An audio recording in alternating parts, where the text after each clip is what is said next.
Hey my loves, இன்னைக்கு நம்ம 2026 வெளியான பிரதிச்சயா அப்படின்ற ஒரு மலையாள படத்தை பத்தி தான் கைஸ் பார்க்க போறோம். இந்த படம் ஒரு தரமான பொலிட்டிக்கல் த்ரில்லருங்க. இந்த படத்தோட ஒன்லைனர் என்னன்னா, நம்ம ஹீரோவுடைய அப்பா தான் பாத்தீங்கன்னா கேரளால சிஎம்மா இருந்துட்டு இருக்காருங்க. அவர் மேல ஒரு ஊழல் குற்றச்சாட்டை வைக்கிறாங்க. அவரும் சட்டப்பூர்வமா தான் மேல எந்த ஒரு தவறும் இல்ல அப்படின்னு நிரூபிச்சுட்டு வெளியில வராருங்க. வெளியில வந்ததோட ஒரு டிவி சேனலுக்கு இன்டர்வியூ கொடுக்கலாம் அப்படின்னு முடிவெடுக்கிறாரு. இந்த தனியார் தொலைக்காட்சிக்கு இன்டர்வியூ கொடுக்கறதுக்காக இவர் போய் உட்கார்ந்தா அங்க ஒரு பொண்ணு லைவ்லயே சிஎம் மேல ஒரு பாலியல் குற்றச்சாட்டை வைக்கிறாங்க. இதை கேட்டு ஹீரோவுடைய அப்பாவான இந்த சிஎம் அதிர்ந்து போயிடுறாரு. அந்த பொண்ணு என்ன சொல்றானா, நான் சிஎம் பாக்குறதுக்கு ஆபீஸ்க்கு வந்தேன், ஆனா சிஎம் என்ன வீட்டுக்கு வர சொல்லிட்டாரு. அதுக்கப்புறம் நான் வீட்டுக்கு போனேன். நான் போன நேரம் வீட்டுல யாருமே இல்ல.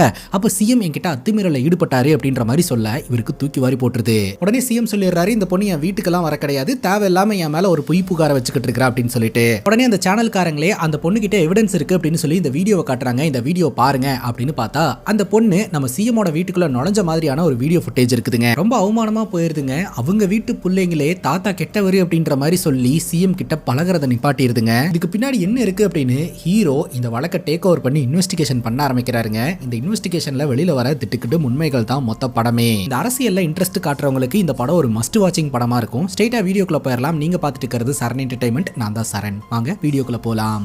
படத்தோட ஸ்டார்டிங் சீன்ல KN வர்கீஸ் அப்படின்னு சொல்லக்கூடிய மாநில முதலமைச்சரை எதிர்த்து கம்யூனிஸ்ட் கட்சிக்காரங்க போராட்டத்தில் ஈடுபட்டு இருக்காங்க. எதுக்காக அப்படின்னு பாத்தீங்கன்னா, மாநிலத்துல மதுவிலக்கு வேணும் அப்படின்னு சொல்லிட்டு அந்த லைசன்ஸை நீங்க கேன்சல் பண்ணணும், பூரண மதுவிலக்கு வேணும் அப்படின்னு சொல்லிட்டு ஒரு நபருடைய தலைமையில பாத்தீங்கன்னா கம்யூனிஸ்ட் கட்சிக்காரங்க வந்து போராட்டத்தில் ஈடுபட்டு இருக்காங்க. இந்த போராட்டம் கொஞ்சம் கொஞ்சமா வலுவடைய ஆரம்பிக்குதுங்க. இந்த போராட்டத்தை நிறைய பேர் ஆதரிக்க ஆரம்பிக்கிறாங்க. மீடியாக்காரங்களே பாத்தீங்கன்னா KN வர்கீஸ் அப்படின்ற சிஎம் இந்த விஷயத்தை எப்படி ஹேண்டில் பண்ண போறாருன்னே தெரியல அப்படின்ற மாதிரி தான் பாத்துட்டு இருக்காங்க. ஆக்சுவலா KN வர்கீஸ் அப்படின்றவர் 2 சீட்டு மெஜாரிட்டியில தான் சிஎம்மா வின் பண்ணியிருக்காருங்க. இந்த போராட்டம் இன்னும் கொஞ்சம் வலுவடைய ஆரம்பிச்சதுன்னா கூடி சீக்கிரம் அவருடைய ஆட்சியே கவிழும் அப்படின்ற மாதிரி தான் எல்லாருமே எதிர்பார்த்துக்கிட்டு இருக்காங்க. இப்போ ஒரு தாடிக்காரரை நம்ம கிட்ட காட்டுறாங்க. இவர் ஒரு எம்பி தாங்க. இவரு பாத்தீங்கன்னா போலீஸ் ஆபீசர்ஸ்க்கு ஆர்டர் கொடுக்குறாரு. என்னன்னா, மக்களை தடுக்காதீங்க, மக்கள் போராடட்டும். அது மட்டும் இல்லாம மக்களுக்கு இந்த ஆட்சியின் மேல ஒரு கோபமும் வெறுப்பும் வரணும். அதுக்கு நீங்க என்னென்னலாம் பண்ணணுமோ அதை பண்ணுங்க. லத்தி சார்ஜ் பண்றது, கண்ணீர் புகை குண்டுகளை வீசுறது, லப்பர் புல்லட்டை வச்சு ஷூட் பண்றது அப்படின்னு சொல்லிட்டு இந்த மாதிரி அங்க போராடிட்டு இருக்கக்கூடிய மக்களுக்கு போலீஸ் சைட்ல இருந்து ஒரு பிரஷர் வந்ததுன்னா ஆட்டோமேட்டிக்கா ஆளுங்கட்சி மேல மக்களுக்கு வெறுப்பு ஏற்படும். சிஎம் உடனடியா ரிசைன் பண்ண சொல்லி கேட்க ஆரம்பிச்சிருவாங்க அப்படின்ற மாதிரி எதிர்பார்க்கிறாருங்க. ஏன்னா அந்த எம்பி அவரு சிஎம் ஆகணும் அப்படின்னு ஆசைப்படுறாரு. இந்த சிஎம்க்கு 2 பசங்க இருக்காங்க கைஸ். ஒரு பையன் பாத்தீங்கன்னா எம்பியா தான் இருந்துட்டு இருக்காரு. இன்னொரு பையன் தான் நம்ம ஹீரோ. முதல் பையன் இப்ப வீட்டுல வேக வேகமா ரெடி ஆயிட்டு இருக்காரு. அப்ப வீட்டுல இருக்கிறவங்க எல்லாம் கேக்குறாங்க என்னாச்சு அப்படின்ட்டு. ஹீரோடைய அண்ணா சொல்றாரு, நிலைமை கை மீறி போயிட்டு இருக்குது, நான் உடனடியா கட்சி ஆபீஸ்க்கு போகணும், அப்பதான் அப்பாக்கு கொஞ்சம் சப்போர்ட்டிவா இருக்கும் அப்படின்னு சொல்லிட்டு இவர் கிளம்புறாருங்க. இந்த பரபரப்பான சூழ்நிலையில நம்ம ஹீரோடைய அப்பா எங்க போயிருக்காரு அப்படின்னு பாத்தீங்கன்னா, ஒருத்தரோட இறுதி சடங்குல கலந்துக்கிறதுக்காக போயிருக்காரு. அவருக்கு இன்ஃபர்மேஷன் வருதுங்க, இந்த மாதிரி எல்லாரும் போராடிட்டு இருக்கிறதுனால நிலைமை கைமீறி போயிட்டு இருக்கு, அண்ட் டெல்லியும் நம்மள கைவிட்டுருவாங்கன்ற மாதிரி தான் தோணுது அப்படின்ட்டு. அதுக்கு ஹீரோடைய அப்பா சொல்றாரு, நம்ம எவ்வளவோ பார்த்துட்டோம், இதையும் நம்ம ஹேண்டில் பண்ணிக்கலாம் அப்படின்ற மாதிரி கூலா பதில் சொல்றாருங்க. இறுதி சடங்கை முடிச்சுட்டு இவர் கட்சி ஆபீஸ்க்குள்ள போறாரு. அப்ப அங்க வேலை பார்க்குற ஒரு அக்காவை பார்த்துட்டு, உன்னோட பொண்ணோட கல்யாணத்துக்கு நான் கண்டிப்பா கலந்துக்கிறேன் அப்படின்னு சொல்லிட்டு அங்க இருக்கிறவங்க கிட்ட அவங்க பொண்ணோட கல்யாணத்துக்கு என்ன தேவையோ எல்லாத்தையுமே பக்கத்துல இருந்து பார்த்து பண்ணி கொடுங்க அப்படின்னு சொல்லிட்டு இவர் உள்ள போறாருங்க. இப்ப கட்சி ஆபீஸ்ல வச்சு இந்த சிஎம் என்ன சொல்றாரு அப்படின்னா, போராட்டம் நேரத்துக்கு நேரம் அதிகமாயிட்டே இருக்குது, மதியத்துக்கு மேல இன்னும் அதிகமாகும் அப்படின்னு எனக்கு தோணுது. வெளியில எல்லாருமே பேசிக்கிறாங்க, என் கதை அவ்வளவுதான் முடிஞ்சது அப்படின்ட்டு. சோ என் கதைக்கு ஒரு முடிவை கட்டிடுவோமா அப்படின்னு சொல்லிட்டு எல்லா பாரையும் க்ளோஸ் பண்ணிடலாம். பூரண மதுவிலக்கு வேணும்னு கேக்குறாங்க இல்லையா, பூரண மதுவிலக்கு கொடுத்துடலாம் அப்படின்ற மாதிரி சொல்றாரு. அங்க இருக்கக்கூடிய எல்லாருமே பயங்கர ஷாக்கா வராங்க. என்ன சொல்றீங்க, நேத்து தான் சொன்னீங்க இந்த விஷயத்துல எந்த ஒரு காம்ப்ரமைஸும் இல்ல அப்படின்னு சொல்லிட்டு இப்ப அடுத்த நாள் வந்து பூரண மதுவிலக்கு கொடுத்துடலாம்னு சொல்றீங்க அப்படிங்கும் போது ஓவர் நைட்ல சேஞ்ச் ஆகிறது தான் அரசியலே அப்படின்னு சொல்ல, அது ஓகே 5 ஸ்டார் ஹோட்டல்ஸ்காரங்க கிட்ட எல்லாம் நிறைய பணம் வாங்கி இருக்கிறமே, அவங்களுக்கெல்லாம் என்ன பதில் சொல்ல போறோம் அப்படின்ற மாதிரி கேள்வி கேட்கறாங்க.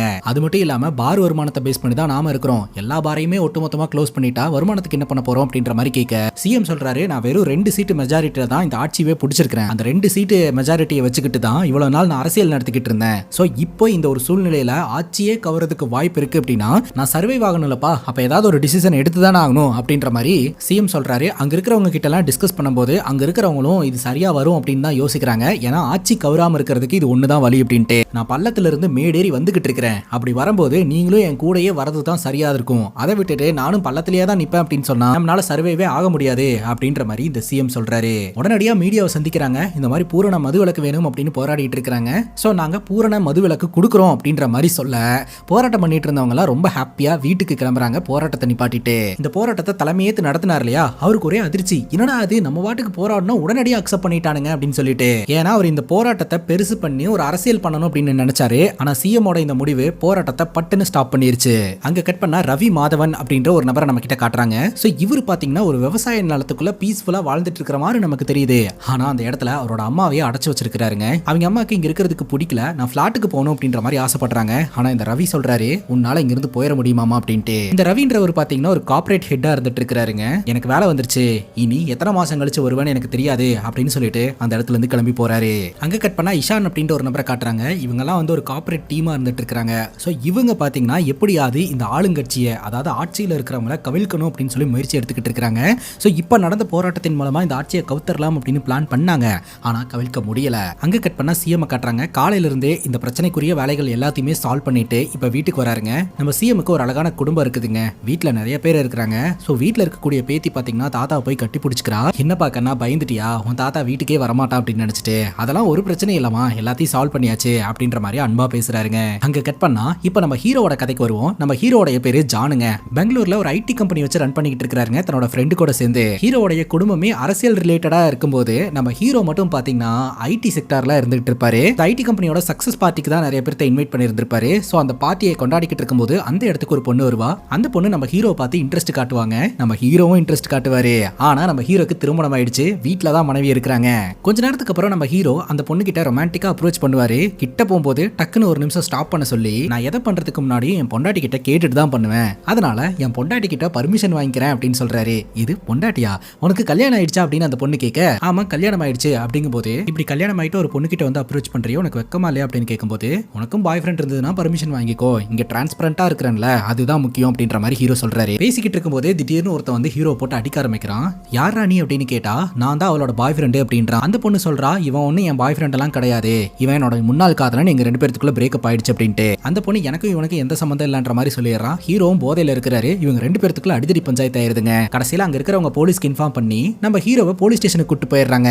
இப்போ நம்ம ஹீரோ பாத்தீங்கன்னா நடுராத்திரியில தன்னோட அப்பாக்கு கால் பண்றாரு. என்ன ஆச்சு அப்படின்னு கேட்கும்போது அப்பதான் விஷயம் தெரிய வருது.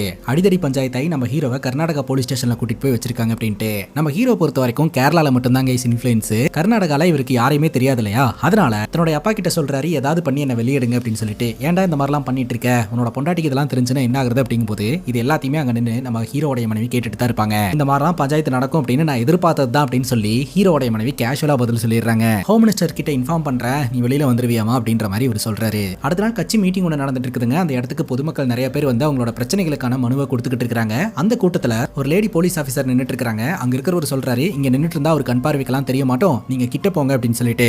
உடனே அந்த லேடி போலீஸ் ஆஃபீஸர் கிட்ட வராங்க. சிஎம் பார்த்துட்டு, வாமா, நாளைக்கு நீ டிபார்ட்மெண்ட்ல ஜாயின் பண்ணிரு, ஈவினிங் நான் வந்து உன்னை பாக்குறேன், சில விஷயங்கள்லாம் நம்ம பேச வேண்டியது இருக்கு அப்படின்ற மாதிரி சொல்ல, சரின்னு கேட்டுட்டு அவங்களும் அந்த இடத்த விட்டு கிளம்புறாங்க. அப்ப கூட இருக்கிறவர் சொல்றாரு, இவங்க கொஞ்சம் பிரச்சனைக்குரிய ஆளாச்சு, நேர்மையான அதிகாரியும் கூட அப்படின்னு சொல்ல, சில சமயங்கள்ல இந்த மாதிரி ஆளுங்க நம்ம கூட இருக்கிறது நல்லதுதான், உண்மையை பொய்யாக்குறதுக்கு உதவுவாங்க அப்படின்ற மாதிரி இவர் சொல்றாருங்க. ஹீரோடைய அப்பா பாத்தீங்கன்னா நல்லவரா கெட்டவரா அப்படின்னு கேட்டீங்கன்னா முழுசா நல்லவரும் கிடையாது, முழுசா கெட்டவரும் கிடையாது. தன்னோட பதவியை தக்க வச்சுக்கிறதுக்கு என்னென்னலாம் பண்ணணுமோ அதெல்லாம் பண்ணுவாருங்க. இப்ப வீட்ல ஒரு பர்த்டே பார்ட்டி ஒன்று ஏற்பாடு பண்றாங்க. அந்த பார்ட்டிக்கு நம்ம ஹீரோ வராருங்க. வந்து ஃபன்னியா எல்லாத்துக்கிட்டையுமே பேசி சிரிச்சு டான்ஸ் ஆடிக்கிட்டு ஜாலியா இருந்துகிட்டு இருப்பாரு. ஹீரோவோட அண்ணனுக்கு ஹீரோ மேல பயங்கர கோவங்க. ராத்திரி தன்னோட அப்பாவை உட்கார வச்சு அவர் பேச ஆரம்பிக்கிறாரு. எப்பாவது ஃபன்னா இருக்கிறது நல்ல விஷயம் தான், ஆனா நீ எப்போதுமே விளையாட்டுத்தனமா இருந்துகிட்டு இருக்கிற. இந்த பார்ட்டியில கலந்துக்கிட்டவங்க எல்லாம் கேக்குறாங்க, உன் தம்பி என்ன பண்றான், துபாயில இருந்து வந்ததா சொல்றாங்களே, உன் தம்பி என்ன பண்றான் அப்படின்னு கேக்குறாங்க. என்னத்த சொல்ற அப்படின்னு சொல்லிட்டு நம்ம ஹீரோட அண்ணா திட்டுறாருங்க. பட்டுன்னு ஹீரோட அம்மா போன் எடுத்து காட்டுறாங்க. சொல்ல வேண்டியது தானே உன் தம்பி என்ன பண்ணிட்டு இருக்கான்ட்டு. உன் தம்பி ஸ்டேஜ்ல பேசின மோட்டிவேஷன் ஸ்பீச் இன்டர்நெட்ல பயங்கரமா வைரல் ஆயிட்டு இருக்கு, நிறைய பேரு உன் தம்பியை இன்ஸ்பிரேஷனா எடுத்து வாழ்ந்துகிட்டு இருக்கானுங்க, சொல்ல வேண்டியது தானே அப்படின்னு சொல்லி நோஸ் கட் பண்றாங்க. நம்ம ஹீரோட அம்மா ஹீரோக்கு பயங்கரமா சப்போர்ட் பண்றாங்க. இப்ப சிஎம் ஆன ஹீரோட அப்பா அண்ணன் கிட்ட கேள்விகளை கேட்க ஆரம்பிக்கிறாருங்க. துபாயில இருந்து ஒரு குரூப் இங்கேயே சுத்திக்கிட்டு இருக்காங்களே, என்ன விஷயம் அப்படின்ற மாதிரி கேட்க, அவங்க இந்த ஸ்டேட்ல ஏதோ ஒரு ப்ராஜெக்ட் பண்ணணும் அப்படின்னு ஆசைப்பட்டு இருக்காங்க. பட் அதுக்கான அப்ரூவல் வந்து சிஎம் கிட்ட இருந்து கிடைக்கணும். அந்த அப்ரூவல் வாங்குறதுக்காக ஹீரோட அண்ணனுக்கு நிறைய பணம் நகை எல்லாம் தரேன் அப்படின்ற மாதிரி சொல்லி இருக்காங்க. ஆனா பட்டுன்னு அப்பா ஒரு விஷயத்த சொல்லி பிளாக் பண்ணிடுறாரு. வரவங்க யாரு என்ன, அவங்க பேக்ரவுண்ட் என்ன, எதற்காக இதெல்லாம் பண்றாங்கன்னு முழுசா தெரியாம எதையுமே நம்ம பண்ணக்கூடாது அப்படின்ற மாதிரி சொல்லிடுறாரு. அவங்க கூட சேர வேண்டாம்னு சொல்லிடுறாரு. அது மட்டும் இல்லாம உளவுத்துறையில இருந்து தகவல் தெரிய வந்திருக்குது, நீ ஏதோ பெரிய அமௌண்ட்டை கன்வெர்ட் பண்றதுக்கு முயற்சி பண்ணிட்டு இருக்கேன்ட்டு. லஞ்சம் வாங்குறதெல்லாம் ஒரு கலடா, அது யாருக்கும் தெரியாம பண்ணணும், இப்படி எல்லாருக்கும் தெரியற மாதிரி பண்ணக்கூடாது அப்படின்ற மாதிரி சொல்ல, நான் இந்த மாதிரி ஏதாவது ஒரு முயற்சி பண்றேன், ஆனா என்னைக்குமே நீங்க எதையுமே பண்ண விட மாட்டேன்றீங்களே அப்படின்ற மாதிரி ஒரு சொல்றாரு. அதுக்கு இந்த சிஎம் என்ன சொல்றாருன்னா, உன் சொந்த காலில் நிக்கிறதுக்கு நான் தேதி காலமெல்லாம் குறிச்சு தர முடியாதுடா, அதை நீ தான் பண்ணிக்கணும், நீ தப்பு செய்யும் போது நான் கேள்வி கேட்க தான் செய்வேன் அப்படின்ற மாதிரி மாதிரி சிஎம் சொல்றாரு. அண்ணனுக்கும் அண்ணனோட மனைவிக்கும் ஒரு மாதிரி சங்கட்டமாகுதுங்க. இந்த ஒரு சூழல்ல நம்ம ஹீரோவும் ஹீரோடைய மனைவியும் தன்னுடைய அப்பா கிட்ட சில விஷயங்களை சொல்ல ஆரம்பிக்கிறாங்க. நம்ம ஹீரோ பாத்தீங்கன்னா ஒரு டாடா கம்பெனி வச்சுக்கிட்டு இருக்காரு இல்லையா, அமெரிக்கால போயிட்டு அந்த கம்பெனியை ரெடி பண்ணலாம் அப்படின்னு சொல்லி முடிவு எடுக்கிறாருங்க. ஹீரோடைய மனைவியும் பாத்தீங்கன்னா ஹீரோ போய் அங்க செட் பண்ணதுக்கு அப்புறம் இவங்களும் போயிடலாம் அப்படின்ற ஒரு முடிவோட இருக்காங்க. ஹீரோடைய அப்பாக்கு ஒரு மாதிரி சங்கட்டமா இருக்குது. கொஞ்ச நாள்ல போய் இதெல்லாம் பண்ணிட்டு வந்துடுறேன் அப்படின்ற மாதிரி நீ சொல்லுவ, அதுக்கப்புறம் இதையே பர்மனெண்ட் ஆக்கிடுவ அப்படின்ற மாதிரி சொல்றாரு. ஹீரோ சொல்றாரு, நான் உலகத்தை புரிஞ்சுக்கணும்னா இதை பண்ணி தானப்பா ஆகணும் அப்படின்னு சொல்லிட்டு, உலகத்தை புரிஞ்சுக்கணும்னா வெளிநாட்டுக்கு போகணும்னு அவசியம் கிடையாது, இங்கிருந்தே உலகத்தை புரிஞ்சுக்கலாம் அப்படின்ற மாதிரி அப்பா சொல்றாரு. அதுக்கப்புறம் பெண்களை எல்லாம் ரூம்குள்ள போக சொல்லிட்டு தனிப்பட்ட முறையில நம்ம ஹீரோ கிட்ட ஹீரோடைய அப்பா பேச ஆரம்பிக்கிறாரு. உங்க அண்ணா இருக்கிறான் இல்லையா, அவன் ஒரு உதவாக்குற, அவனுக்கு இந்த அரசியல் எல்லாம் பெருசா தெரியாது, ஆனா நீ அப்படி கிடையாது, ரொம்ப டேலண்டான ஒரு ஆளு, சோ நீ தாண்டா என்னோட வாரிசு அப்படின்ற மாதிரி அப்பா இன்டைரக்டா சொல்றாரு. அதாவது அப்பாக்கு அப்புறம் ஹீரோ தான் இந்த கட்சியை வழி நடத்திட்டு எடுத்துட்டு போகணும் அப்படின்னு சொல்லிட்டு. ஆனா ஹீரோ என்ன சொல்றாரு அப்படின்னா, எனக்கு இந்த பவர் பாலிடிக்ஸ் எல்லாம் இன்ட்ரெஸ்டே இல்லப்பா அப்படின்ட்டு. இந்த விஷயத்த சொன்ன உடனே சிஎம் சொல்றாரு, நான் உன்னை வந்து கண்டிப்பா கட்டாயப்படுத்த மாட்டேன்டா, ஏன்னா என்னோடைய இளமையில இருக்கும்போது என்னோட அப்பா படிப்பு முடிச்ச உடனே வா வந்து வளையல் கடையில உட்காரு அப்படின்னு தான் சொன்னாரு. என்னால உட்கார முடியல, அதனால நான் அந்த இடத்த விட்டு ஓடி போயிட்டேன். அரசியல்ல சேர்ந்து இளைஞர் அணியோட பிரசிடென்ட்டா மாறினதுக்கு அப்புறம் தான் வீட்டுக்கே நான் போனேன். அதே மாதிரி உனக்கு ஒரு விஷயம் பிடிச்சிருக்கு அப்படின்னா அந்த விஷயத்துக்காக நீ முயற்சி பண்ணு, நான் உன்னை தடுக்கவே மாட்டேன், சரி நீ தூங்கு, காலையில பார்க்கலாம் அப்படின்னு சொல்லிடுறாருங்க. ராத்திரி நம்ம ஹீரோவும் ஹீரோடைய மனைவியும் தூங்கிட்டு இருக்கும்போது பட்டுன்னு ஹீரோடைய மனைவி கேட்பாங்க, நீ என்கிட்ட இருந்து ஏதாவது மறைக்கிறியா அப்படின்னு சொல்லிட்டு. நீ தான் நான் பண்ற டீல்ஸை பத்தி எல்லாம் எதுவும் தெரிஞ்சுக்க மாட்டே அப்படிங்கும்போது, நான் கேட்கறது பண விஷயம் கிடையாது, மற்ற விஷயங்கள். என்னதான் நம்ம ரெண்டு பேரும் லவ் பண்ணியிருந்தாலும் ஒன்னா இருந்தாலும் மனைவி கிட்ட கூட சொல்ல முடியாத சில விஷயங்கள்லாம் இருக்கும். ஆனா அந்த விஷயம் ஆட்டோமேட்டிக்கா வெளியில வரும்போது கண்டிப்பா மற்றவங்கள பாதிக்கிற மாதிரி இருக்கவே கூடாது, அதை மட்டும் நீ மைண்ட்ல வச்சுக்கோ, நீ என்கிட்ட எதுவும் சொல்லணும்னு அவசியம் இல்லை அப்படின்னு நம்ம ஹீரோவை ஹக் பண்ணிப்பாங்க. அடுத்த நாள் நம்ம ஹீரோ பார்த்தீங்கன்னா ஒரு டாக் ஷோவில் கலந்துக்கிறாரு, பாசிட்டிவாக பேசுறாரு. அதுக்கப்புறம் அந்த இடத்த விட்டு இவங்க ரெண்டு பேரும் வெளியில் வராங்க. தன்னோட மனைவி கிட்ட ஸ்பீச் எப்படி இருந்தது அப்படின்னு கேட்க, வழக்கம் போல இருந்தது, நிறைய பவர்ஃபுல்லான டைலாக்ஸும் இருந்தது அப்படின்னு சொல்லிட்டு இவங்க ரெண்டு பேரும் நேராக ஒருத்தரை மீட் பண்ணுறதுக்காக வராங்க. அந்த நபர் வேற யாரும் கிடையாதுங்க, படத்தோட ஸ்டார்டிங் சீனில் பூரண மதுவிலக்கு வேணும் அப்படின்னு சொல்லிட்டு ஒரு போராட்டத்தை பண்ணிக்கிட்டு இருந்தாரு. அந்த போராட்டத்தோட தலைவர் தாங்க. அந்த தலைவர் வேற யாரும் கிடையாதுங்க, நம்ம ஹீரோடைய மனைவி இருக்காங்க இல்லையா, அவங்களுடைய அப்பா தான். பேசிக்கா இவங்க ரெண்டு பேருக்குள்ள லவ் மேரேஜ் தான் ஆயிருந்திருக்குது. என்னதான் ரெண்டு குடும்பத்தோட கொள்கைகளும் வேற வேறவா இருந்தாலும் இவங்க சம்பந்திங்களா தான் இருந்துகிட்டு இருக்காங்க. அதற்கான காரணம் என்ன அப்படின்னு பாத்தீங்கன்னா, நம்ம ஹீரோ வந்து பாலிடிக்ஸ் இன்ட்ரெஸ்ட் இல்லாம இருக்கிறார் இல்லையா, அந்த ஒரு ரீசன் தான். ஹீரோனுடைய அப்பா என்ன சொல்றாரு அப்படின்னா, நீங்க இந்த ஊரை விட்டு போறதுல ஒரு வகையில நல்லதுதான். ஏன் அப்படின்னு கேட்டீங்கன்னா, என்னைக்கா இருந்தாலும் அரசியல் நம்மளோட பெர்மிஷனே இல்லாம நம்ம பிரைவசிக்குள்ள நுழையும், நம்ம தனிப்பட்ட விஷயங்களை எல்லாம் நோண்டும். ஆல்ரெடி நீங்க ரெண்டு பேரும் அரசியல்ல இன்ட்ரெஸ்ட் காட்டல, இந்த சமயத்துல நீங்க வெளிநாட்டுக்கு போறதும் ரொம்ப நல்லதுதான் அப்படின்ற மாதிரி அப்பா சொல்றாரு. கட்சி ஆபீஸ்ல வேலை பார்க்கக்கூடிய ஒரு அக்காவுடைய பொண்ணுக்கு திருமணம் அப்படின்னு சொல்லி இன்வைட் பண்ணியிருந்தாங்க இல்லையா, நாளைக்கு ஒரு முக்கியமான வேலை இருக்கு, என்னால கல்யாணத்துக்கு வர முடியாது, அதனால இன்னைக்கு ராத்திரியே உங்களை வந்து பார்த்துட்டு போலான்னு வந்தேன் அப்படின்ற மாதிரி சொல்லிட்டு சிஎம்மும் நம்ம ஹீரோவும் வருவாங்க. அவங்களை ஆசீர்வாதம் எல்லாம் பண்ணிட்டு கார்ல வந்துகிட்டு இருக்கும்போது சிஎம் சொல்லுவாரு, ஆக்சுவலா நாளைக்கு நிறைய எனக்கு வேலை இருக்குடா, நீயும் அமெரிக்கா கிளம்பிடுவேன், உங்க கூட சரியா டைம் ஸ்பெண்ட் பண்ண முடியாது, அதனாலதான் இந்த கல்யாண நிகழ்ச்சிக்கு நீ என் கூட வா அப்படின்னு சொல்லி கூட்டிட்டு வந்தேன் அப்படின்ற மாதிரி சொல்லுவாருங்க. கார்ல போயிட்டு இருக்கும்போதே இவங்க நிறைய விஷயத்த பேசுறாங்க. அப்பதான் தெரிய வருது, நாளைக்கு நம்ம ஹீரோவோடைய அப்பா மேல ஒரு ஊழல் வழக்கு இருக்குதுங்க, கோர்ட்ல இவர் ஆஜராகணும். என்னப்பா நாளைக்கு எப்படியும் ரிசைன் பண்ணிருவீங்க போல அப்படின்ற மாதிரி ஹீரோ கேட்க, அதுக்கு சிஎம் சொல்றாரு, என்னடா நினைச்சுக்கிட்டு இருக்கிற உங்க அப்பனை, இந்த மாதிரி எவ்வளவோ பார்த்தாச்சு, உங்க அப்பனை பத்தி உனக்கு சரியா தெரியல அப்படின்ற மாதிரி சொல்லிட்டு வீட்டுக்கு கூட்டு போறாருங்க. நாளைக்கு கேஸ்ல இவர் ஜெயிச்சதுக்கு அப்புறம் இவர் வந்து ஒரு தனியார் தொலைக்காட்சிக்கு இன்டர்வியூ கொடுக்க போறதா சொல்றாருங்க. அது 1-on-1ல, அது லைவ் ஷோவா இருக்க போது மக்கள் கிட்ட ஸ்ட்ராங்கா வந்துட்டு தான் யாரு அப்படின்றத நிரூபிக்கிறதுக்கான ஒரு வாய்ப்பா இருக்கும் அப்படின்ற மாதிரி இவர் நம்புறாரு. இதெல்லாம் பேசி முடிச்சுட்டு இனி வாழ்க்கையில நம்ம ரெண்டு பேரும் எத்தனை முறை நேரடியா சந்திக்க போறோம் அப்படின்னு தெரியல அப்படின்னு சொல்லிட்டு ஹக் பண்ணி ஃபீல் பண்றாருங்க. அடுத்த நாள் காலையிலேயே பாத்தீங்கன்னா நம்ம ஹீரோட அப்பா அந்த கேஸ் விஷயமா கிளம்பிட்டாரு. ஸோ நம்ம ஹீரோவும் பாத்தீங்கன்னா அமெரிக்கா கிளம்பிட்டாரு. நீ போர்டு ஆகிறதுக்கு முன்னாடி அப்பா கிட்ட ஒரு வார்த்தை ஃபோன் பண்ணி பேசிரு அப்படின்னு அம்மா சொல்றாங்க. சரிம்மா நான் பேசிக்கிறேன் அப்படின்னு சொல்லிட்டு இவர் அந்த இடத்துல இருந்து கிளம்புறாருங்க. தன்னோட அண்ணன் கிட்ட போயிட்டு கிடைக்கிற டைம்ல எல்லாம் அப்பா கூட கொஞ்சம் டைம் ஸ்பெண்ட் பண்ணு, அப்பாக்கு உங்க கூட டைம் ஸ்பெண்ட் பண்றதுனா ரொம்ப பிடிக்கும், அதை உங்ககிட்ட இருந்து ரொம்ப எதிர்பார்க்கறாரு அப்படின்ற மாதிரி சொல்லிட்டு நம்ம ஹீரோ அங்க இருந்து கிளம்புவாருங்க. இப்போ நம்ம ஹீரோ ஏர்போர்ட்டுக்கு வந்துட்டாருங்க. தன்னோட மனைவி கிட்ட, நீ கிளம்பு, நீ ஏன் வெயிட் பண்ணிட்டு இருக்க, நான் பார்த்து போய்க்கிறேன் அப்படின்ற மாதிரி சொல்ல, ஒன்னே ஒன்னு மைண்ட்ல வச்சுக்கோங்க, நம்ம ஊர் சிஎம்க்கு வெளிநாட்டுல எல்லாம் பவர் கிடையாது அப்படின்ட்டு. எதுக்காக தன்னோட மனைவி இதை சொல்றாங்க அப்படின்னா, இந்தியாக்குள்ள ஏதாவது பிரச்சனை அப்படின்னா இவரோட இன்ஃபுளுன்ஸை யூஸ் பண்ணி வெளியில வந்துடலாம், ஆனா வெளிநாட்டுல அந்த மாதிரி இன்ஃபுளுன்ஸ் எல்லாம் யூஸ் பண்ண முடியாது இல்லையா. அங்க கட் பண்ணா நம்ம ஹீரோட அப்பா நினைச்ச மாதிரியே கேஸை வின் பண்ணிட்டு இப்போ அந்த தனியார் தொலைக்காட்சிக்கு இன்டர்வியூ கொடுக்கறதுக்காக போறாருங்க. 1-on-1ல லைவ்ல பாத்தீங்கன்னா அங்க இருக்கக்கூடிய ஆங்கர் கொஸ்டின்ஸை ரைஸ் பண்ண ஆரம்பிக்கிறாரு. நம்ம ஹீரோட அப்பாவும் பதில் சொல்ல ஆரம்பிக்கிறாருங்க. இன்டர்வியூ கொடுத்துக்கிட்டு இருக்கும்போதே நம்ம ஹீரோ கிட்ட இருந்து கால் வருது, இந்த மாதிரி நான் கிளம்பிட்டேன்ப்பா, நான் போயிட்டு வரேன் அப்படின்ற மாதிரி சொல்ல, சரிப்பா நீ பத்திரமா போயிட்டு வா அப்படின்னு சொல்லிட்டு அந்த இன்டர்வியூ எடுக்கிற ஆங்கர் கிட்டேயே லைவ்லயே சொல்றாரு, இந்த மாதிரி என் பையன் தான் வெளிநாட்டுக்கு போறான், அவன் ஏதோ வேலை விஷயமா போறான் அப்படின்ற மாதிரி சொல்றாருங்க. அப்பதான் ஆங்கர் பாத்தீங்கன்னா ஒரு முக்கியமான கொஸ்டின்ஸை ரைஸ் பண்ண ஆரம்பிக்கிறாரு. ஆக்சுவலா இது வரைக்கும் உங்க மேல இருக்கக்கூடிய இந்த அலிகேஷன் எந்த மீடியாலையுமே வரல, உங்க மேல ஒரு பொண்ணு பாலியல் வன்புணர்வு கேஸ் கொடுத்திருக்கா அப்படின்னு சொல்ல இவருக்கு தூக்கி வாரி போட்டுருதுங்க. நீங்க சும்மா என் பேரை பேரை கெடுக்கணும் அப்படின்ற மாதிரி பேசிக்கிட்டு இருக்கீங்க அப்படின்ற மாதிரி சொல்ல, சும்மா நாங்க சொல்ல கிடையாது, எவிடன்ஸ் இருக்கு அப்படின்னு சொல்லிட்டு அந்த பொண்ணோட வீடியோவை அங்க இருக்கக்கூடிய டிஸ்பிளேல ப்ளே பண்ணி விட்டுறாங்க. அப்ப அந்த பொண்ணு சொல்றா, நான் சிஎம் கிட்ட மனு கொடுக்கறதுக்காக சிஎமோட ஆபீஸ்க்கு போயிருந்தேன். அவர் சொன்னாரு நீ வீட்டுக்கு வாமா, என்ன ஏதுன்னு பார்த்து பண்றேன் அப்படின்னு சொன்னாரு. நானும் சரின்னு கேட்டுட்டு சிஎமோட வீட்டுக்கு போனேன். அப்ப வீட்டுல வச்சு அவர் மூலமா நடந்த கொடுமையை என்னால சொல்லவே முடியாது அப்படின்ற மாதிரி அழுவ ஆரம்பிக்கிறாங்க. இதை கேட்டு சிஎம் பயங்கர டென்ஷன் ஆவறாரு. இந்த பொண்ணு வீட்டுக்கு வரவும் கிடையாது, என்ன சந்திக்கவும் கிடையாது அப்படின்ற மாதிரி பட்டுன்னு பதில் சொல்றாரு. என்ன சார் இப்படி சொல்றீங்க, அந்த பொண்ணு உங்க வீட்டுக்கு வந்ததற்கான ப்ரூஃபை கூட சப்மிட் பண்ணிருக்காளே அப்படின்னு சொல்லிட்டு ஒரு வீடியோ ஃபுட்டேஜ் காட்டுறாங்க. அந்த பொண்ணு பாத்தீங்கன்னா கார் ஓட்டி இறங்கி இந்த சிஎமோட வீட்டுக்குள்ள நுழைஞ்ச ஃபுட்டேஜ் இருக்குதுங்க. சிஎம்க்கு என்ன சொல்றதுன்னே தெரியல. என்ன பாக்குறதுக்கு நிறைய பேர் வீட்டுக்கு வருவாங்க போவாங்க, இந்த பொண்ணோட முகத்தை எல்லாம் ஞாபகம் வச்சுக்கிட்டு இருக்க முடியுமா, அதனாலதான் எனக்கு தெரியல அப்படின்ற மாதிரி சொன்னேன் அப்படின்னு சொல்ல, உடனே இந்த ஆங்கர் பாத்தீங்கன்னா கேட்ட போடுறாரு. ஆக்சுவலா அன்னைக்கு இந்த பொண்ணு உங்க வீட்டுக்கு வரும்போது உங்க வீட்டுல யாருமே இல்ல, உங்க வீட்டுல எல்லாருமே ஒரு கல்யாண நிகழ்ச்சிக்காக போயிருந்திருக்காங்க, நீங்க பிளான் பண்ணி தான் அவங்கள வீட்டுக்கு வர வச்சிருக்கீங்க அப்படின்ற மாதிரி இவர் சொல்றாருங்க. இந்த ஆங்கர் அடுத்தடுத்த கொஸ்டின்ஸை முன்வைக்கும் போது ஹீரோட அப்பானால பதிலே சொல்ல முடியலங்க. நம்ம இதை பத்தி அப்புறம் பேசலாம் அப்படின்ற மாதிரி சொல்லிட்டு டிவி நிகழ்ச்சியில இருந்து எழுந்திருச்சு போயிடுறாரு. சோ இது எல்லாமே பாத்தீங்கன்னா லைவ்ல வந்துகிட்டு இருக்குது. பொதுமக்கள் எல்லாருமே பாக்குறாங்க. இதை பார்த்து ரொம்ப அதிர்ச்சி அடைறாங்க. நம்ம ஹீரோட வீட்லயும் ஹீரோட அம்மாவும் இதை பார்த்து ரொம்பவே ஷாக் ஆகுறாங்க. இது எல்லாத்தையுமே ஏர்போர்ட்ல உட்காந்து ஹீரோவும் பாக்குறாரு. அவரும் அதிர்ச்சிக்குள்ளா வர்றாரு. அந்த டிவி நிகழ்ச்சியில இருந்து ஹீரோட அப்பா எழுந்திருச்சு வெளியில வந்தார் இல்லையா, அவரால் சரியா நடக்க கூட முடியலங்க. டிவில எல்லாம் அந்த ஆங்கர்ஸ் என்ன சொல்றாங்கன்னா, இது நம்மளோட ஜேர்னலிசமுக்கு கிடைச்ச ஒரு மிகப்பெரிய வெற்றி, மாநிலத்தோடைய சிஎம் பண்ண தப்ப நம்ம வெளிச்சத்துக்கு கொண்டு வந்துட்டோம், அவர் கூடி சீக்கிரம் ரிசைன் பண்ணிடுவாரு அப்படின்ற மாதிரிலாம் பேச ஆரம்பிக்கிறாங்க. ரவி மாதவன் அப்படின்ற ஒரு நபரை நம்ம பார்த்தோம் இல்லையா, கார்ப்பரேட் ஹெட், அவர் இந்த நியூஸை பார்த்து ஸ்மைல் பண்ணிக்கிட்டு இருக்காருங்க. சோ இதுக்கு பின்னாடி இவர் இருப்பாரோ அப்படின்ற மாதிரி நமக்கு தோணுது. இப்ப மக்கள்லாம் பயங்கர போராட்டத்தில் ஈடுபட ஆரம்பிக்கிறாங்க. சிஎம் உடைய தலையில ஒரு கல்லு வந்து பட்டு ரத்தம் வர ஆரம்பிக்குதுங்க. இப்ப கட்சிக்காரங்க எல்லாம் பிரஸ் மீட் ஒன்று ஏற்பாடு பண்றாங்க. அந்த பிரஸ் மீட்ல படத்தோட ஸ்டார்டிங் சீன்ல ஒரு தாடிக்காரர் பார்த்த இல்லையா எம்பி, அவருக்கு தான் அந்த சிஎம் போஸ்டிங் மேல செம்ம ஆசையே. அவரு பாத்தீங்கன்னா ஓப்பனா பிரஸ் மீட்ல சொல்லுவாரு, அவர் மேல பாலியல் அலிகேஷன் வந்த உடனே அவர் ரிசைன் பண்றதுக்கு தயாரா இருக்கிறாரு, அவர் ரிசைன் பண்ணிடுவாரு அப்படின்ற மாதிரி சொல்றாருங்க. இன்னும் சிஎம்ஏ பாத்தீங்கன்னா இந்த விஷயத்த சொல்ல கிடையாது. ஆனா இவர் பாத்தீங்கன்னா பிரஸ் மீட்ல சொல்றாரு, ஏன்னா அந்த சீட்டு காலி ஆயிடுச்சுன்னா இவர் போய் உட்காந்துக்கலாம் அப்படின்ட்டு. அங்க கட் பண்ணா வினோத் அப்படின்ற ஒரு நபரை நம்ம கிட்ட காட்டுறாங்க. இந்த நபர் கிட்ட சில பொருட்களை எல்லாம் கொடுத்து, நீ போய் அம்மா கிட்ட கொடுத்துட்டு வந்துரு அப்படின்னு சொல்லி இந்த ரவி மாதவன் அனுப்பி வைக்கிறான். சொன்ன மாதிரியே பாத்தீங்கன்னா வினோத் போய் அந்த பொருட்கள் எல்லாம் கொடுத்துட்டு, இன்னைக்கு எனக்கு குழந்தை பிறந்திருக்கு, பெண் குழந்தை, நான் உடனடியா போய் பார்க்கணுமா, நான் கிளம்புறேன் அப்படின்னு சொல்லிட்டு அந்த இடத்த விட்டு கிளம்ப அந்த அம்மாவும் ஆசீர்வாதம் பண்ணி அனுப்பி வைக்கிறாங்க.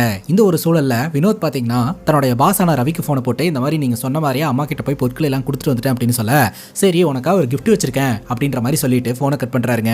பார்த்தா இவருடைய வண்டி ஹேக் செய்யப்பட்டு ஆட்டோமேட்டிக்கா ஃபயர் ஆகுது. அதுக்கப்புறம் ரோட்ல ஆக்சிடென்ட் செய்யப்பட்டு அவர் தூக்கி வீசப்பட்டு கொல்லப்படுறாருங்க.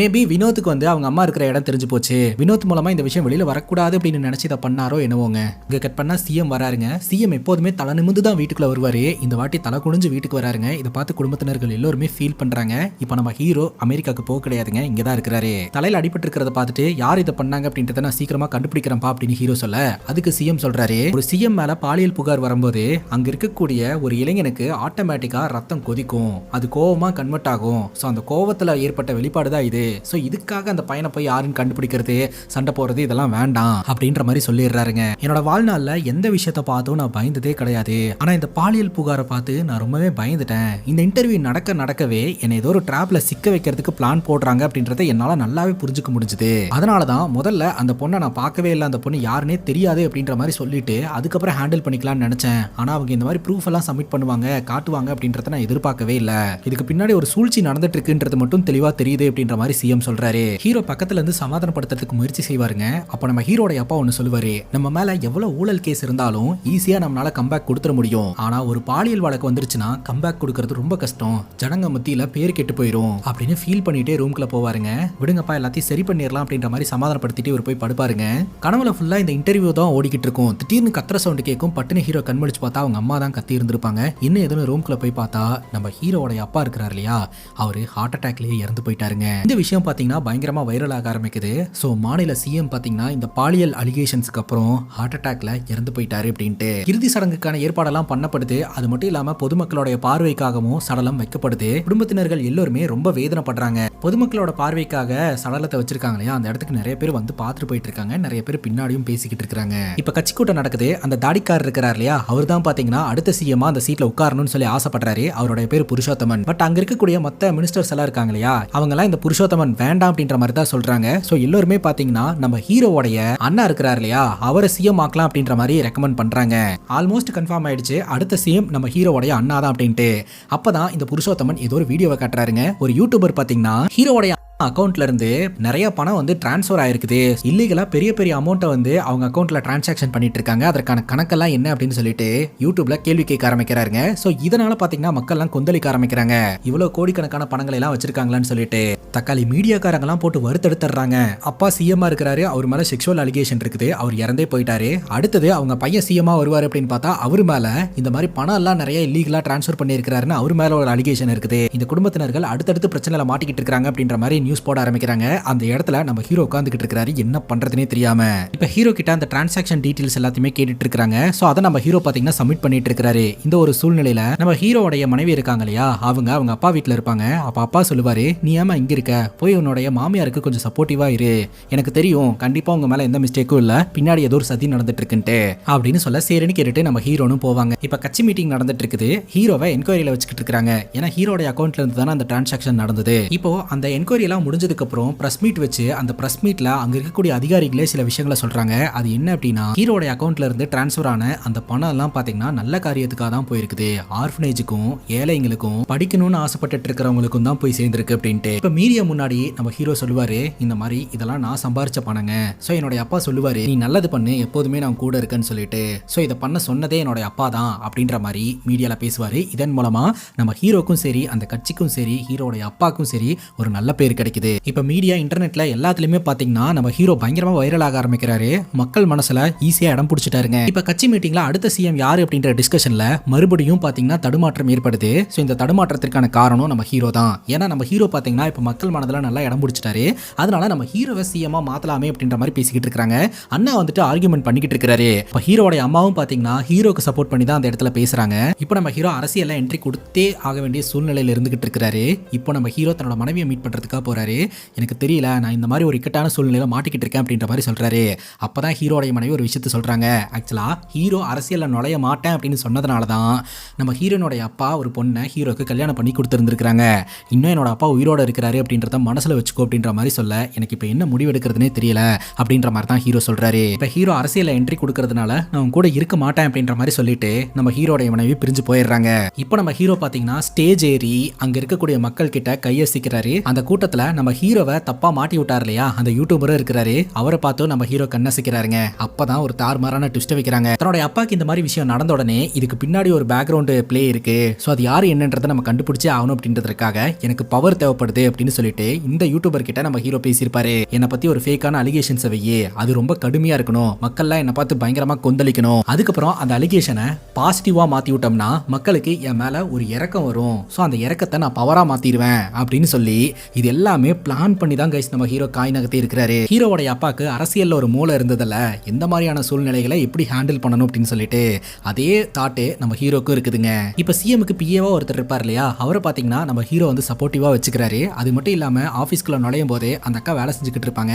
அந்த அக்கா கிட்ட உங்க பொண்ணோட கல்யாணத்துக்கு நான் வந்தேன், ஞாபகம் இருக்கா, உங்க பொண்ணு நல்லா இருக்காங்களா, நீங்க எப்படி இருக்கீங்க அப்படின்னு சொல்லி அன்பா பேசிட்டு, என்ன சார்லாம் கூப்பிடாதீங்க, முதல்ல என்ன எப்படி கூப்பிட்டு இருந்தீங்களோ அதே மாதிரியே கூப்பிடுங்க அப்படின்ற மாதிரி சொல்லிட்டு இவர் போவாரு. இப்போ நம்ம ஹீரோ சிஎம் சீட்ல உட்கார்ந்த உடனே ஆப்போசிட்ல இந்த புருஷோத்தமன் உட்கார்ந்துகிட்டு இருக்காருங்க. அவருக்கு தான் இந்த சிஎம் சீட் மேல ஆசையே.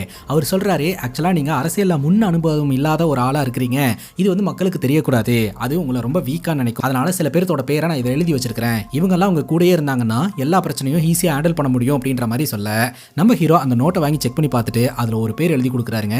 இந்த ஒரு சார் மட்டும் என் கூட இருந்தா போதும் அப்படின்ட்டு.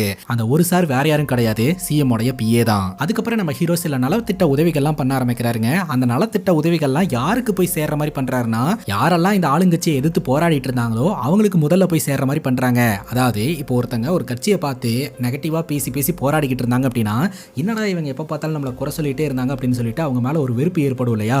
ஆனா ஹீரோ பாத்தீங்கன்னா அவங்களுக்கு நல்லது பண்ணணும்னு நினைக்கிறாரு. அப்படி நல்லது பண்ணதன் மூலமா அந்த போராட்டம் பண்றவங்களே இவங்க பக்கம் வந்துருவாங்கல்ல. அதே சமயம் இந்த புருஷோத்தமன் அப்படின்றவர் பிரச்சனை பண்ணிக்கிட்டு இருக்கிறார் இல்லையா, சோ அவர்கிட்டயும் பாத்தீங்கன்னா நம்ம ஹீரோ போயிட்டு அடுத்த எலெக்ஷன்ல ஜெயிக்கிறதுக்கான சில வேலைப்பாடுகள்லாம் சொல்ல ஆரம்பிக்கிறாரு. ஆனா அதுக்கு அவர் எகெயின்ஸ்டா பேசுறாரு. அதாவது நான் சில விஷயங்களை எல்லாம் பிளான் பண்ணி வச்சிருக்கேன், என் பிளான் படி எல்லாமே நடந்ததுன்னா நம்ம கண்டிப்பா ஜெயிப்போம், சப்போஸ் நம்ம தோத்துட்டோம் அப்படின்னா அந்த பழியை எம்எல்ஏ தூக்கி போட்டுருங்க, சப்போஸ் ஜெயிச்சிட்டோம் அப்படின்னா லாபம் உங்களுக்கு தான், அடுத்தது நீங்க தான் சிஎம் அப்படின்னு சொல்லி கையை காட்டி விட்டுட்டு நான் போயிட்டே இருப்பேன், கட்சியில இருந்து உங்களுக்கு எந்த எதிர்ப்பும் வராத மாதிரி நான் பண்ணிடுவேன் அப்படின்ற மாதிரி இந்த புருஷோத்தமன் கிட்ட சொல்ல, இந்த புருஷோத்தமனுக்கு பதவி ஆசை வருதுங்க. அதனால அவர் அக்செப்ட் பண்ணிக்கிறாரு. ஹீரோ பொறுத்த வரைக்கும் அவர் கூட இருக்கிறவங்க அவர் சொல்ற பேச்சை கேட்டு நடந்துக்கிட்டா மட்டும்தான் அவர்னால நினைச்சதை பண்ண முடியும், கரெக்டா? அதுக்காக தான் யாரெல்லாம் பிரச்சனைக்குரியவங்க அப்படின்றத பார்த்து இதெல்லாம் பண்றாரு. இப்போ நம்ம ஹீரோ ஹீரோ பாத்தீங்கன்னா அப்பா மேல வச்சிருந்த அந்த பாலியல் அலிகேஷன் எடுத்து இன்வெஸ்டிகேஷன் பண்ண ஆரம்பிக்கிறாருங்க. அந்த போலீஸ் ஆஃபீஸர் கிட்ட டீடைல்ஸ் கேட்கும்போது தான் அந்த பொண்ணு ஒரு சிங்கிள் பேரண்ட் மதர் அப்படின்றது தெரிய வருது. அவங்க போலீஸ் ஸ்டேஷன்ல வந்து பாலியல் புகாரை கொடுத்திருந்திருக்காங்க. போலீஸ்காரங்க இன்வெஸ்டிகேஷனையும் பண்ண ஆரம்பிச்சிருந்திருக்காங்க. காலையில பாத்தீங்கன்னா நம்ம ஹீரோட அப்பா இறந்து போயிட்டாரு.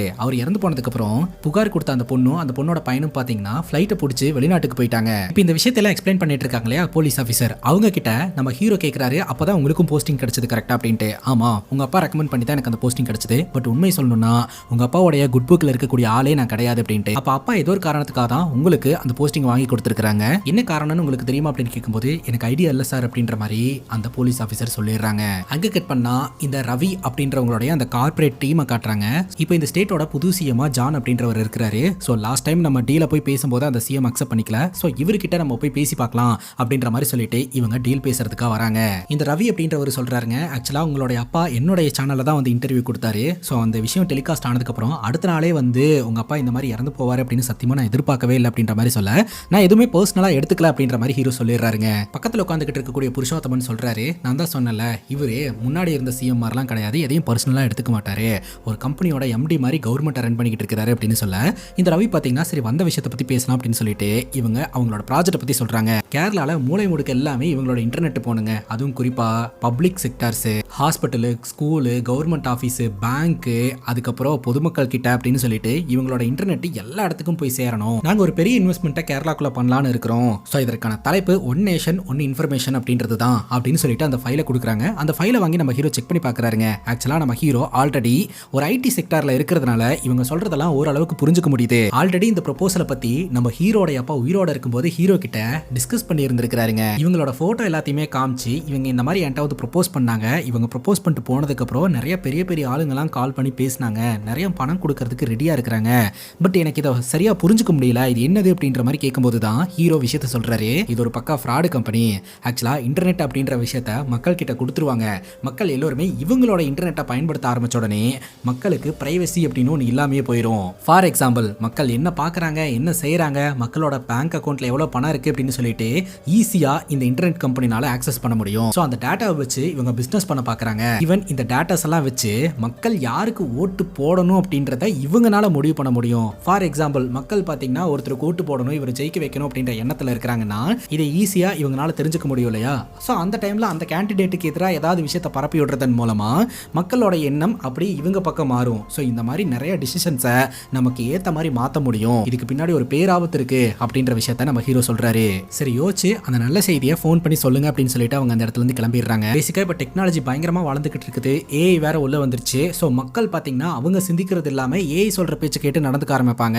யார் கரெக்ட் அப்படின்றத இவ்வளவு நாள் நம்ம சிந்திச்சுக்கிட்டு இருந்தோம். ஆனா இனிமேல் அது சொல்றதை கேட்டு நடந்துக்க ஆரம்பிப்பாங்கன்ற மாதிரிலாம் சொல்றாருங்க. இப்போ சிஎம் மேல அலிகேஷன்ஸ் வச்சிருக்கிற அந்த பொண்ணு பார்த்தீங்கன்னா நேபாளில் யாரோ தங்களுடைய கண்ட்ரோல்ல இருக்கிற மாதிரி நம்ம கிட்ட காட்டுறாங்க. அது மட்டும் இல்லாம ஒரு போலீஸ் ஆஃபீஸரை ஹீரோட அப்பா நியமிச்சாங்க இல்லையா? ஸோ அவங்க ஃபோன் பண்ணி இந்த நிஷாவோட வழக்கை இன்வெஸ்டிகேஷன் பண்றதுக்காக தான் என்ன அப்பாயின்மெண்ட் பண்ணி இருந்திருக்காரு. அது மட்டும் இல்லாம நிஷாவை கார்ல ஒரு டிரைவர் தான் கூட்டு வந்திருக்காரு சிஎம் வீட்டுக்கு. ஸோ வெளியிருந்து அவர் தான் வீடியோ எடுத்திருந்திருக்காரு. அது மட்டும் இல்லாம அவர் ஒரு ரோடு ஆக்சிடென்ட்ல கொல்லப்பட்டிருக்காரு. வினோத் அப்படின்ற நபரோட பைக்கை ஹேக் பண்ணி கொலை பண்ணாங்க இல்லையா? ஸோ அவர் தான் பாத்தீங்கன்னா நிஷாக்கு டிரைவரா வந்திருந்திருக்காரு. இப்போ நம்ம ஹீரோ உட்காந்து நல்லா யோசனை பண்ணி பார்க்கறாரு, இன்வெஸ்டிகேஷன் பண்ணி பார்க்கறாரு. அப்பதான் சில விஷயங்கள் தெரிய வந்திருக்குது. இந்த ரவி அப்படின்றவர் பாத்தீங்கன்னா இந்த ஒன் நேஷன் ஒன் இன்ஃபர்மேஷன் அப்படின்ற திட்டத்தை சிஎம் கிட்ட அப்ரோச் பண்ணி இருந்திருக்காரு. அவர் அக்செப்ட் பண்ண கிடையாது. ஸோ அதனால இந்த ஆட்சியை கவிழ்த்து வேற ஒரு சிஎம் நமக்கு தோதான ஒரு ஆளை அந்த இடத்துல உட்கார வச்சு சைன் வாங்கிக்கலாம் அப்படின்னு பிளான் போட்டு இருந்திருக்காங்க. ஸோ அதற்கான சதி திட்டம் தான் இது. இதுக்கு பின்னாடி இந்த ரவி அப்படின்றவர் தான் இருக்கிறாரு அப்படின்றத ஹீரோ கண்டுபிடிச்சிடுறாருங்க. இப்போ ஒன் நேஷன் ஒன் இன்ஃபர்மேஷன் அப்படின்ற அந்த திட்டத்தை அமல்படுத்தினோம்னா இந்த மொத்த ஸ்டேட்டுமே பாத்தீங்கன்னா அவங்க கண்ட்ரோல்ல போயிடும். இது நடக்கக்கூடாது அப்படின்னா கவர்மெண்டே இன்டர்நெட்டை ஃப்ரீயா கொடுத்தா அப்படின்ற ஒரு ஐடியாவை நம்ம ஹீரோ முன்வைக்கிறாரு. இது எப்படி சாத்தியம் அப்படின்ற மாதிரி கேட்க, வறுமை கோட்டுக்கு கீழே இருக்கிறவங்களுக்கெல்லாம் ஃப்ரீ இன்டர்நெட் கொடுத்துடலாம். ஸோ அவங்க எல்லாத்தையுமே ஆக்சஸ் பண்ணலாம் அப்படின்ற மாதிரியான ஒரு திட்டத்தை முன்வைக்கிறாருங்க. கொஞ்சம் கொஞ்சமா இதை இம்ப்ளிமெண்ட் பண்ணி ஸ்டேட்டுக்கே ஃப்ரீ இன்டர்நெட் கொடுக்கலாம் அப்படின்னு முடிவெடுக்கிறாரு. இதன் மூலமா மக்களுடைய டேட்டா திருட்ட ஹீரோனால ஈஸியா தடுக்க முடியுங்க. ஹீரோ எப்படி ஒரு பக்கம் பிளான் போட்டுக்கிட்டு இருக்க, மறுபடியும் இந்த ஆட்சியை கவிழ்க்கிறதுக்காக வேற ஒரு திட்டத்தை போடுறாரு இந்த ரவி. நேபாளில் நிஷா அப்படின்ற அந்த பொண்ணை அடைச்சு வச்சிருக்காங்க இல்லையா? அந்த இடத்துக்கு போயிட்டு நிஷாவை இந்த இடத்துக்கு கூட்டிட்டு வந்துடுறாங்க. அவங்களுடைய குழந்தைய பாத்தீங்கன்னா அவங்க கண்ட்ரோல்ல வச்சிருக்காங்க. நாங்க சொல்ற மாதிரி நீ நடந்துக்கல அப்படின்னா உங்க குழந்தைய கொன்றுவோம் அப்படின்ற மாதிரி மிரட்ட ஆரம்பிக்கிறாங்க. இந்த நிஷாவை பாத்தீங்கன்னா நம்ம ஹீரோடைய அண்ணனை மீட் பண்ண வைக்கிறாங்க. சோ அந்த ஒரு சூழ்நிலையில அவங்க ரெண்டு பேரும் காருக்குள்ள உட்காந்துக்கிட்டு இருக்கும்போது கார் ஆக்சிடென்ட் பண்ணி இவங்க ரெண்டு பேரும் காருக்குள்ள இருந்தாங்க அப்படின்ற விஷயத்த மீடியா மூலமா வெளியில கொண்டு வராங்க.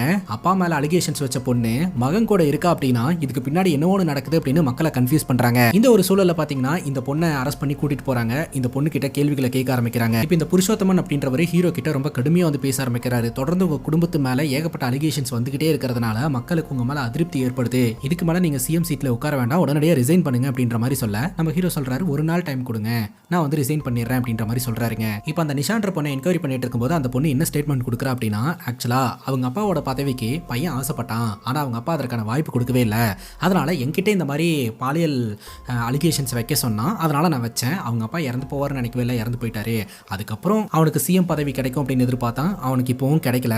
ஸோ அதுக்காக தான் மீட் பண்றதுக்காக வந்தோம் அப்படின்ற மாதிரி அவங்க அண்ணன் மேல மொத்த பழியும் தூக்கி போடுறா இந்த நிஷா. இப்போ வீட்டில் தான் நம்ம ஹீரோட அண்ணா இருக்கிறாரு. நம்ம ஹீரோட அண்ணாக்கும் இந்த நிஷான்ற பொண்ணுக்கும் கனெக்ஷன் உண்மையிலேயே இருந்திருக்குது. அதற்கான ப்ரூஃப்ஸ் எல்லாத்தையுமே கொண்டாந்து கொடுத்து நீங்க பிசினஸ் டீலிங்கா பேச ஆரம்பிச்சு அதுக்கப்புறம் தனிப்பட்ட முறையில் சந்திச்சது வரைக்கும் என்கிட்ட எவிடன்ஸ் இருக்குது அப்படின்னு சொல்ல அன்னைக்கே ஒரு மாதிரி சங்கட்டமா இருக்குது. உங்களுக்கு தெரியல இது எல்லாமே ஒரு ட்ராப் அப்படின்னு சொல்லிட்டு, அது தெரியாம நீங்க இவ்வளவு நாள் இதெல்லாம் பண்ணிக்கிட்டு இருந்திருக்கீங்க அப்படின்னு சொல்ல, அதுக்கு அண்ணா சொல்றாரு நான் இந்த டீலுக்காக தான் பண்ணுனேன் அப்படின்னு சொல்லிட்டு. இதை கேட்டு நம்ம ஹீரோட அம்மாக்கு பயங்கர கோவம் வந்துருதுங்க. பலார்னு அண்ணன் அரைஞ்சிடுறாங்க. உன்னோட அப்பா எப்படி இறந்து போனாருன்னு உனக்கு தெரியுமா அப்படின்ட்டு. பாலியல் அலிகேஷன் வச்சதுக்கு அப்புறம் வீட்டுல வந்து ஒரு மாதிரி அப்செட்டாவே இருந்தார் இல்லையா. அதுக்கப்புறம் தன்னோட பேத்தி கூட கொஞ்ச நேரம் டைம் ஸ்பெண்ட் பண்ணாலாவது மைண்ட் ரிலாக்ஸ் ஆகும்னு சொல்லிட்டு பேத்தி கூட விளையாடலான்னு போயிருந்திருப்பாரு. அப்ப பேத்தி சொல்லியிருப்பா நீங்க பேட் தாத்தா அப்படின்னு சொல்லிட்டு. அதை கேட்டுதான் தாங்கிக்கவே முடியாம ஹார்ட் அட்டாக்ல அவர் இறந்து போயிருந்திருக்காரு. ஒப்பனை கொன்னதே நீதாண்டா, அதுவும் இந்த டீலுக்காக ஆசைப்பட்டு அப்படின்ற மாதிரி அம்மா பயங்கரமா திட்டுறாங்க. அந்த இடத்துல நம்ம ஹீரோடைய மனைவி இருப்பாங்க. நம்ம ஹீரோடைய மனைவி ஹீரோ விட்டு பிரிஞ்சிடலான்ற ஐடியால தானே இருக்கிறாங்க. என் பையன் அரசியலுக்குள்ள என்ட்ரி கொடுத்ததுனாலையும் சீஃப் மினிஸ்டர் ஆனதுனாலையும் தானே என் பையனை வேண்டான்னு நீ தூக்கி போட பார்த்த. உண்மையை சொல்லணும்னா அவங்க அப்பாவுக்கு நடந்த அநீதிக்கு நியாயம் வேணும்னு சொல்லி நான் தான் கேட்டேன். ஸோ நான் தான் இதெல்லாம் பண்ண சொன்னேன். அப்பாவோட இறப்புல கலந்துக்கிட்டவங்க எத்தனை பேர் அங்க நின்று பின்னாடி பேசினாங்க தெரியுமா, எவ்வளவு கேவலமா பேசினாங்க தெரியுமா. இவ்வளவு நாள் மக்கள் சேவை செஞ்சவனுக்கு இப்படி ஒரு சாவா? இல்ல இதுக்கு பின்னாடி இருக்கக்கூடிய உண்மை வெளியே வந்தே ஆகணும் அப்படின்னு சொல்லிட்டு தான் என் பையனுக்கு நான் சப்போர்ட் பண்ணினேன், என் பையனை சிஎம் ஆக்கணும் அப்படின்னு நினைச்சேன் அப்படின்ற மாதிரி அம்மா சொல்றாங்க. இது என்னோட சுயநலம் அப்படின்னு நினைச்சினா தயவு செஞ்சு நான் மன்னிச்சிருமா அப்படின்னு சொல்லி மருமக கிட்டையும் மன்னிப்பு கேட்டுறாங்க. இப்போ நம்ம ஹீரோ தன்னோட மனைவி கிட்ட சொல்றாரு, நான் ஏன் இதெல்லாம் பண்ணிட்டு இருக்கேன்னா எனக்கு என்னோட அப்பானா ரொம்ப பிடிக்கும், அதனாலதான் இதுக்கு பின்னாடி இருக்கக்கூடிய உண்மையை வெளிக்கொண்டு வராம விட மாட்டேன் அப்படின்ற மாதிரி சொல்லிட்டு அங்கிருந்து கிளம்புறாருங்க. இப்போ நம்ம ஹீரோ பதவி எடுத்து 90 நாள் ஆகுதுங்க. இந்த 90 நாள்ல பாத்தீங்கன்னா பிரஸ் மீடியா கிட்ட சந்திக்கிறேன் அப்படின்னு சொல்லிட்டு இதே மாதிரி 1-on-1 நிகழ்ச்சியில கலந்துப்பாரு. ஆப்போசிட்ல இருக்கக்கூடிய ஆங்கர் பாத்தீங்கன்னா ரொம்ப கடுமையான கேள்விகள் எல்லாத்தையுமே கேட்டுட்டு இருப்பாரு. நம்ம ஹீரோ பொறுமையா பதில் சொல்லிக்கிட்டு இருப்பாரு. ஏதோ ஒரு விஷயத்துக்காக காத்துக்கிட்டு இருக்காரு அப்படின்றது மட்டும் தெளிவா தெரியுது. அது என்ன விஷயம் அப்படின்னு பாத்தீங்கன்னா, இந்த ரவியோட கண்ட்ரோல்ல தானே நிஷாவோட குழந்தை இருக்குது. அந்த குழந்தை ஏதாவது பண்ணிருவாங்களோ அப்படின்னு பயந்துட்டு தான் இந்த ரவிக்கு பயந்து அவங்க சொல்ற பேச்செல்லாம் கேட்டு நிஷா பண்ணிக்கிட்டு இருக்காங்க. இப்போ குழந்தைய நம்ம ஹீரோவோட டீம் போயிட்டு காப்பாத்துறாங்க. இந்த இன்ஃபர்மேஷன் கன்ஃபர்மேஷன் ஆனதுக்கு அப்புறம் நிஷா கிட்ட இந்த உண்மையை சொல்றாங்க. இந்த மாதிரி உங்க குழந்தை எங்க கண்ட்ரோல்ல தான் இருக்குது, உங்களை வந்து மிரட்டிட்டு போனதுக்கான எவிடன்ஸ் எல்லாமே எங்க கிட்ட இருக்குது அப்படின்ட்டு. என் குழந்தை சேஃபா இருக்கு அப்படின்ற பட்சத்துல நான் ரவியை பத்தின இன்ஃபர்மேஷன் எல்லாம் வெளியில சொல்றதுக்கு தயாரா இருக்கேன் அப்படின்ற மாதிரி சொல்லிடுவாங்க. அவங்கள மீடியா முன்னாடி கொண்டாந்து நிப்பாட்டி உண்மைகளை சொல்ல அவங்களும் சொல்லிடுவாங்க, இந்த மாதிரி இவ்வளவு நாள் அவங்க தான் வந்து என்னை மிரட்டி அவங்களோட சுயநலத்துக்காக என்னை பயன்படுத்திக்கிட்டாங்க, என்னோட குழந்தை அவங்க கண்ட்ரோல்ல இருந்துச்சு, அதனாலதான் பயந்துட்டு இதெல்லாம் பண்ணேன் அப்படின்ற மாதிரி சொல்லிடுவாங்க. சிஎம் மேல வச்ச அலிகேஷன்ஸ் எல்லாமே ஃபேக் அப்படின்ற மாதிரியும் சொல்லிடுவாங்க. இப்போ அங்க இருக்கக்கூடிய எல்லாருமே பயங்கரமா கிளாப் பண்றாங்க. அதே சமயம் இந்த ரவி மற்றும் ரவியோட டீம் அரெஸ்ட் பண்ணும்போது இந்த ரவி நம்ம ஹீரோ பார்த்து இதே மாதிரி தான் ஒரு பத்திரிகை என்னை பத்தி பேசிக்கிட்டே இருந்தது, என்னை அரெஸ்ட் பண்ணுச்சு, நான் ஜெயில இருந்து ரிலீஸ் ஆன 14வது நாள் அந்த பத்திரிகையை விலைக்கு வாங்கிட்டேன், அதே மாதிரி இது முடிவில்ல, நான் திரும்ப வருவேன் அப்படின்ற மாதிரி சொல்ல நம்ம ஹீரோ சொல்றாரு, என்கிட்ட இருக்கக்கூடிய எல்லா விஷயத்தையுமே நீ பறிச்சா கூட ஒரே ஒரு விஷயத்த உன்னால பறிக்க முடியாது, வாரிசு, நான் அவரோட வாரிசு, நான் சும்மா விட மாட்டேன் அப்படின்ற மாதிரி சொல்லிடுவாருங்க. அதுக்கப்புறம் அந்த குரூப் அரெஸ்ட் பண்ணிட்டு போயிருவாங்க. நம்ம ஹீரோ பாத்தீங்கன்னா ஃபேமிலியோட போய் அவங்க அப்பாவோட கல்லறைக்கு அஞ்சலி செலுத்திட்டு வரலாம் அப்படின்னு சொல்லிட்டு போவாங்க. இதுக்கு முன்னாடி போனப்பெல்லாம் அந்த இடத்துல யாருமே வரமாட்டாங்க. சிஎமோட கல்லறை நிறைய பேர் வருவாங்க அப்படின்னு சொல்லி அம்மா எதிர்பார்த்தாங்க. ஆனா யாருமே வர கிடையாது. ஆனா இந்த வாட்டி ஒரு பெரிய கூட்டமே அந்த இடத்துல வந்து நின்றுட்டு இருக்கும். அவர் நல்லவருன்னு தெரியாம நிறைய விஷயத்த நம்ம சோசியல் மீடியால பேசிட்டோமே அப்படின்னு சொல்லிட்டு. அதுக்கப்புறம் இந்த அரசியல் சிஎம்மா இருக்கிறது இதுல எனக்கு இன்ட்ரெஸ்ட் இல்லை அப்படின்னு சொல்லிட்டு சிஎம்க்கு பிஏவா ஒருத்தர் இருந்தார் இல்லையா, அவர்கிட்டயே நீங்க தான் இனிமேல் கட்சியை பாத்துக்கணும், நீங்க தான் சிஎம் அப்படின்ற மாதிரி சொல்லிட்டு இவர் வெளியில வந்துடுறாருங்க.